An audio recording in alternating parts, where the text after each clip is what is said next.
ভারতের বীর সেনাদের বাড়ি বাড়ি গিয়ে তাদের রত্নগর্ভা মাকে রত্নগর্ভা সম্মানে ভূষিত করা হয়।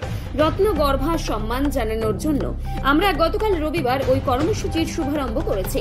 ওই কর্মসূচিতে রবিবার সেনাদের জন্মদাতা বাবা মায়ের হাত দিয়ে তাদের প্রত্যেকের বাড়ির ছাদে বা উঠোনে জাতীয় পতাকা উত্তোলন করছে। গ্রামবাসী পড়শি মায়েদের সমবেত করে শঙ্খধ্বনির মাধ্যমে অপারেশন সিঁদুরের সফলতা উদযাপন ও ভারত মাতার জয়ধ্বনি দেওয়া হচ্ছে। বীর সেনাদের বাবা মাকে ফুলের স্তবক ও মিষ্টি সৌজন্য শ্রদ্ধা প্রণাম জানাচ্ছে। ওই কর্মসূচির প্রত্যেক দিন চলবে। পটাশপুর 2 ব্লকের শ্রীরামপুর গ্রাম পঞ্চায়েতের সমস্ত গ্রামের সকল সেনা পরিবারের কাছে আমরা পৌঁছব। কর্মসূচিটি সম্পূর্ণ অরাজনৈতিক সমাজের বিভিন্ন সামাজিক কার্যক্রমের সঙ্গে যুক্ত থাকা ব্যক্তিগণের মধ্যে দিয়ে উপস্থিত ছিলেন প্রান্তোষ আচার্য, গৌর কিশোর মহান্তি, শান্তনু বেরা, সঞ্জয় জানা, দীপক মাইতি, প্রভাত জানা, রূপেশ দাস, কমলাকান্ত কর সহ আরো অনেকে। সারা ভারতবর্ষ জুড়েই আমাদের কৃতজ্ঞতা যাত্রা, তিরঙ্গা যাত্রা চলছে। তো এটা আমাদের গর্বের দিন। আমরা যারা সাধারণ নাগরিক আজকে বীর সেনানীদের শ্রদ্ধা জানানো, তার পাশাপাশি যারা অবসরপ্রাপ্ত আমাদের আর্মি ফোর্স আছেন তাদেরকেও শ্রদ্ধা জানাচ্ছি। বর্তমান আমাদের পটাশপুরে 2 নম্বর ব্লকে আমরা বিভিন্ন আমাদের যারা আর্মিতে এখন সার্ভিস করছেন তাদের রত্নগর্ভা মাকে সম্মানিত করেছি এবং আগামী দিনে পটাশপুর বাদে যেসব বিধানসভাগুলি রয়েছে তাতেও কি একই কর্মসূচি পালন হবে? অবশ্যই সব জায়গায় চলছে। ইতিমধ্যে আপনারা দেখতে পেয়েছেন যে আমাদের সারা পশ্চিমবঙ্গ জুড়ে আমাদের বিভিন্ন কার্যক্রম চলছে।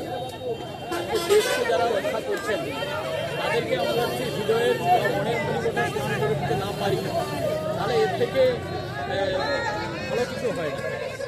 আমাদের সেই জায়গায় কার্যক্রম আগামী দিন চলছে। আপনার নাম? দেশের সৈনিক হিসাবে লড়াই করছেন, কতদিন ধরে এই সৈনিক হিসাবে কাজ করছেন বা আগামী দিনের লক্ষ্য কী, বা আজকে যেটা ভারত পাকিস্তানে বা আমাদের 26 জন বেছে বেছে হিন্দুদের বা হিন্দু মায়েদের স্মৃতি সিঁদুর মুছে দিয়েছে।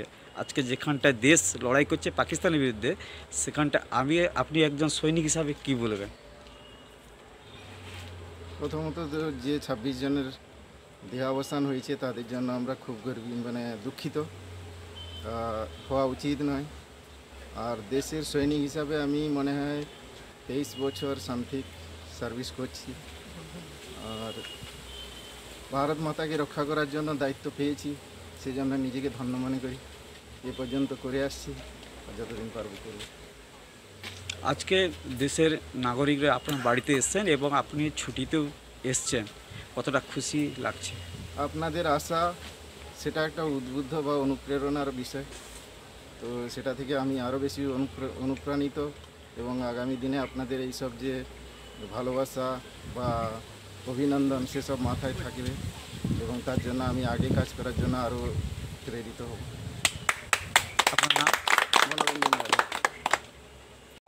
মাসিমা, আজকে দেশের নাগরিক সবাই এসছেন, আজকে আপনার ছেলে সৈনিক হিসাবে দেশের জন্য লড়াই করছেন, কিন্তু আপনি মা হিসাবে আপনাকে সম্বর্ধনা দিলেন যে গর্ভরত্ন হিসাবে, কি বলবেন?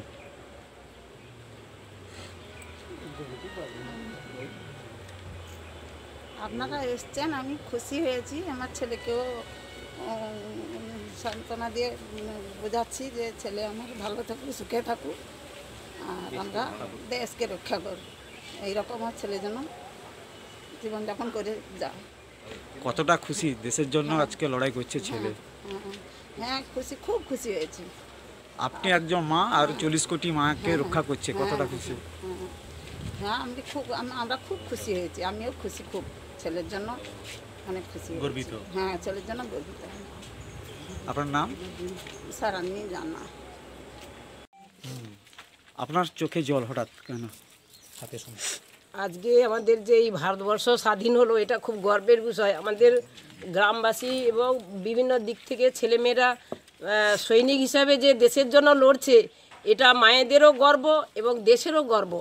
মায়েরা যেমন অনেক কষ্ট করে ছেলেদের বড় করেছে, তারাও চায় যে আমার ছেলে তার ছেলে সবাই না এগিয়ে গেলে দেশটা আজকে কী করে স্বাধীন হতো।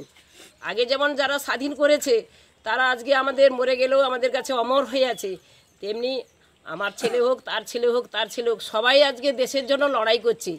দেশটাকে স্বাধীন করেছে, এটা খুব গর্বের বিষয় যে মানে আমরা স্বাধীন দেশে বাস করেছি, এটা মানে এই গর্বের বিষয় আর নেই।